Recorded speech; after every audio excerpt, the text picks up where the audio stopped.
Labas visiems. Mano vardas Agata ir šiame kanale viskas apie psichologiją.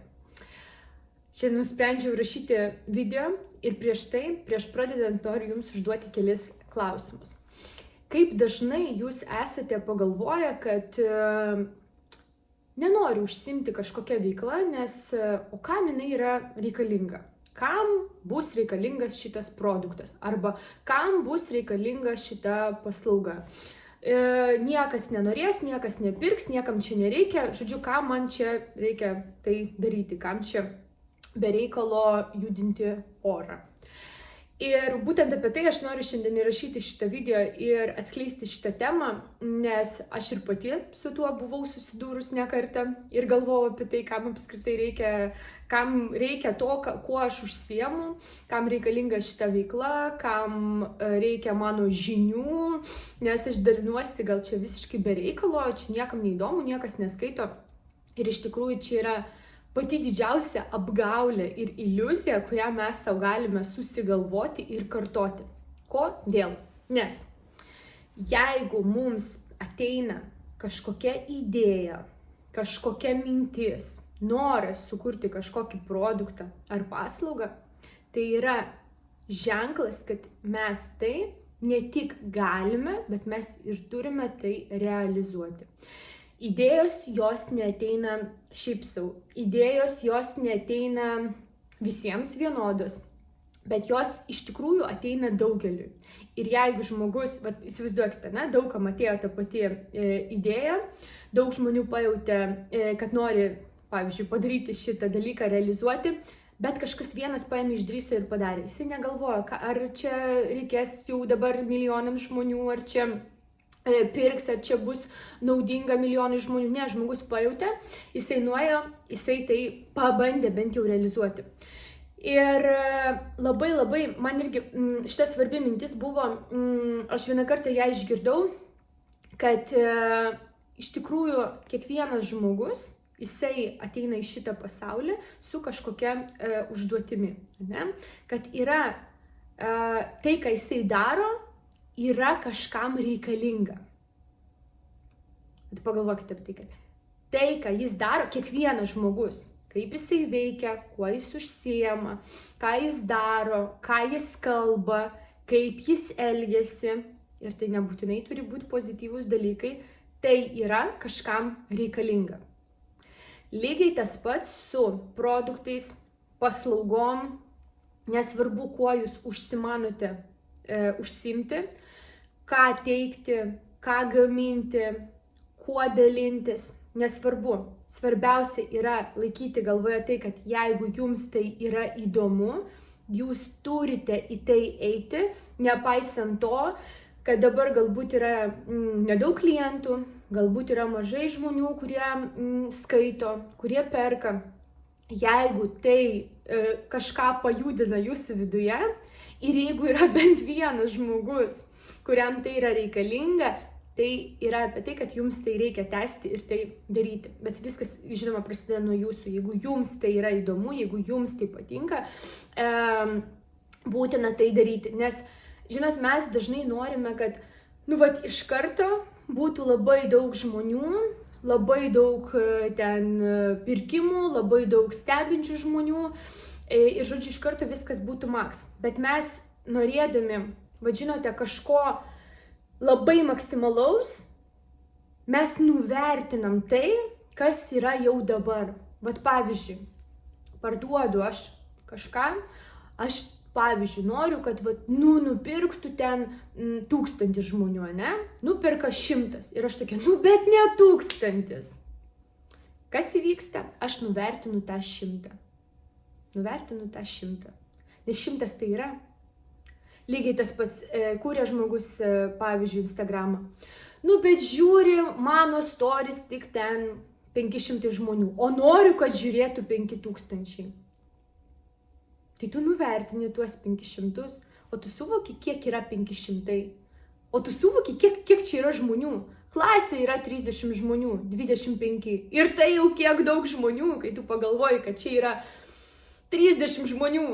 Atsistok prie lentos, pakalbėk prieš 30 žmonių, o tave kasdien žiūri 500. Tu supranti, koks čia yra kiekis. Arba kad prie tavo, kad ir grupės kokias prisijungia, nu gerai prisijungia, nu kad ir tų pačių 30 žmonių. Tu supranti, kiek yra tas 30 žmonių. O kad ir vienas žmogus dabar perklausė, aš, pavyzdžiui, įkeliu video, aš nežinau, kiek žmonių jį perklausys, bet jeigu bent vienas žmogus paklausys ir pasiims kažką savo, pavyzdžiui, jisai išdrįs dabar nueiti, pabandyti padaryti, tai jau bus man laimėjimas. Aš prisimenu irgi neseniai žiūrėjau YouTube kažkurį Ilja Laurs video. Žinote, jis yra žymus, nežinau, čia galime pasakyti žymus, bet žinomas žmogus, Lietuvoje žymus verslininkas, jis labai dažnai irgi savo kontentų dalinasi YouTube ir jisai sako, dabar tikrai nepacituosiu žodis į žodį, bet idėja tokia buvo, jisai sako, aš kaip pagalvojau, ar ten buvo pasi situacija irgi, kai jisai pamatė realiai, kad jisai padarė kažkokį įtaką reikšmingą, teigiamą žmogui, jis sako, aš kaip pagalvojau, kad žmogus, bent vienas, žmogus, jisai pažiūri mano kažkokį kontentą, išgirsta mano mintį ir jo gyvenimas, sako, nuo to pasikeičia.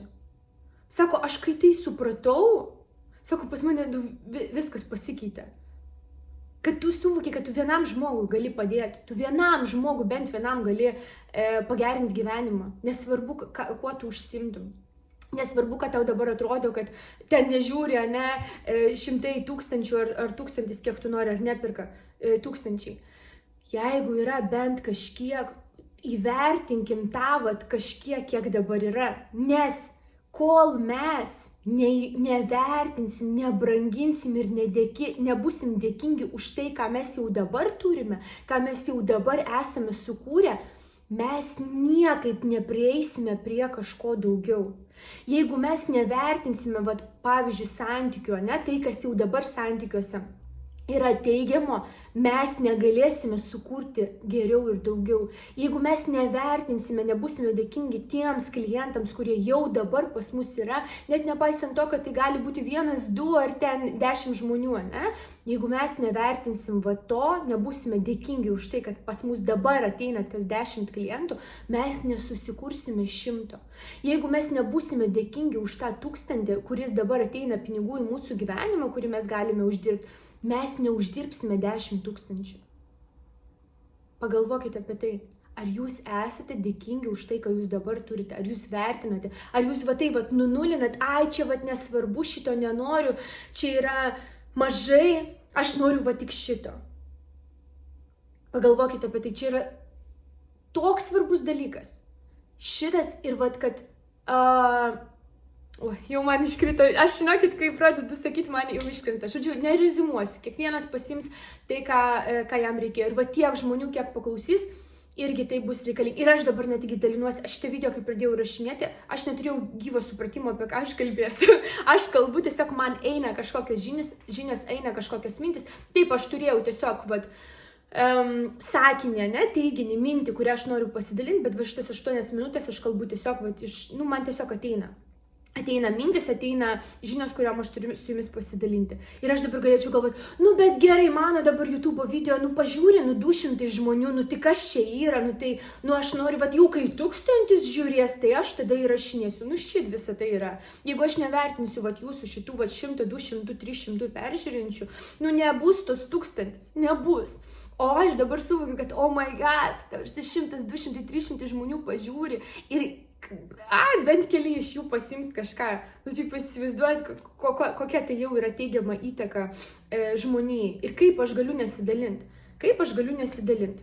Aš negaliu. Aš turiu tai daryti, nes jeigu man tai ateina, jeigu man ateina patirtis, žinios, kažkokie mokytojai, kurie irgi man įdeda transformacijas, per kurias aš einu, aš turiu tuo dalintis, aš negaliu užlaikyti, kas aš esu tokia, kad nusprendžiau,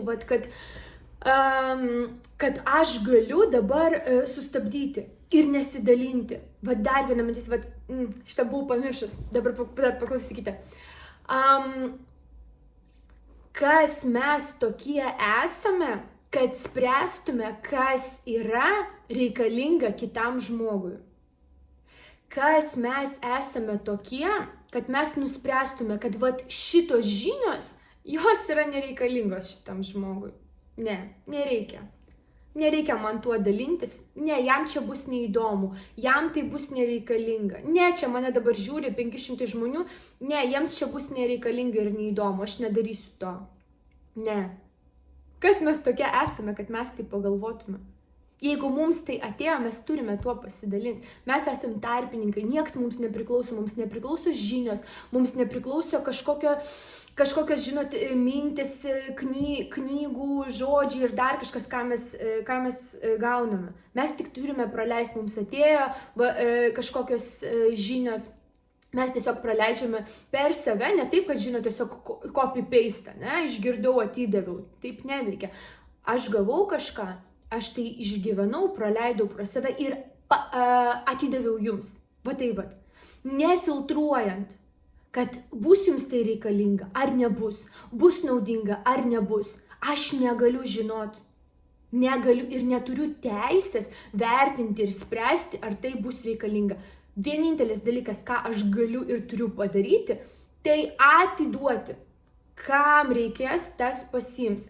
Kas norės, tas ateis, prisijungs, išgirs. Viskas. Aš galiu tiesiog atiduoti. Va šitą be galo svarbi mintis. Kai jūs galvojate, daryti man ar nedaryti, kurti šitą produktą ar nekurti,